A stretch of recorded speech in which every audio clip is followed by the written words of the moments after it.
If you are a light, a law unto yourself, right? That's the spirit of Lucifer. He did not submit to the order of the Son of God, but he's sought to do it his own way. He did not want to build up a joint kingdom with joint heirs. He sought for the glory himself. And that's the opposite of consecration. So the law of consecration is to align ourselves with the priesthood order and see ourselves as co-equals in building something greater. And so when we talk about overcoming sin, like another word for consecrate is to make holy, right? Consecration means to make holy, to purify. So when we're talking about law of consecration, and we say, well, that's a temporal commandment in a lot of sense. It's about giving of our possessions and kind of making it so that Zion, there's a base equality that exists in Zion. Like there's a system, there's a refuge, there's a system of warfare where there's no poor among you. Okay, that embracing that spirit of letting go of the temporal, like that's to a great degree what it means to be without sin, is to be free from the world, free from Babylon.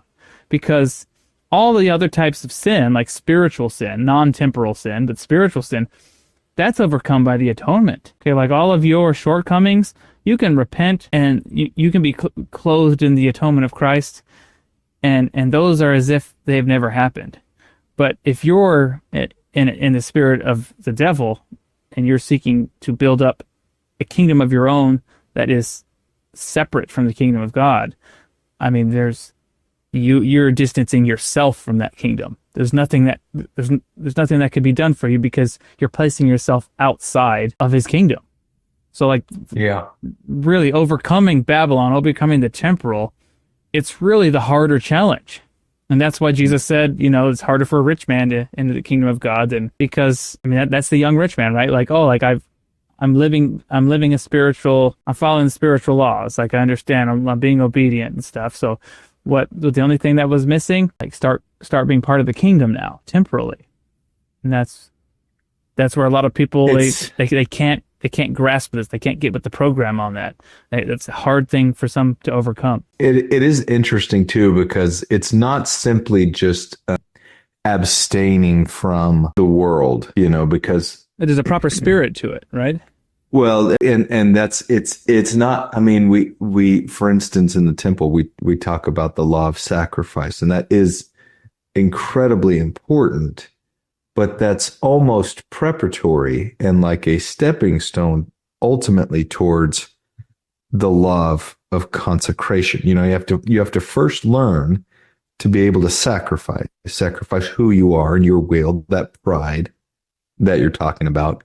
And ultimately, as you learn to do that, it now leads one to be able to truly consecrate. Because yes, the world and possessions and money and all of these things that we're consistently warned about in the Book of Mormon and in the Bible, they are almost always used inappropriately. But the answer is not like, well, I'm just going to run away and start a commune and flee the world.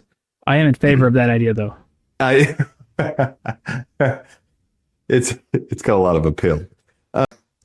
But it's more than that. What the Lord is truly seeking from us is to take those things which we have been given, to take that which the world seeks to use for its gain, and instead we turn around and use what we have from the world and consecrate it. We purify it. We make it holy. We give it to the Lord to be used to build up his kingdom and to fulfill his purposes. Thank you for watching. If you found this content spiritually enlightening, please like, comment, and subscribe. Like the gospel, these little things make all the difference, and it helps the algorithm push out better content for everyone to enjoy on YouTube.